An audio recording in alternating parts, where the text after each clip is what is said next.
اللي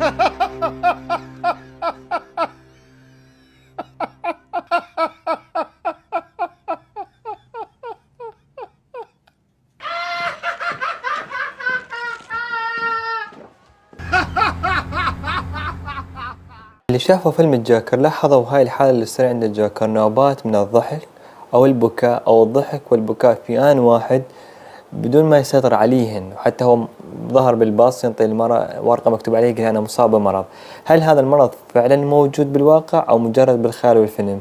هذا المرض موجود بالواقع ويسمى السودو بالبرر إفكت PBI أو Emotional Incontinence.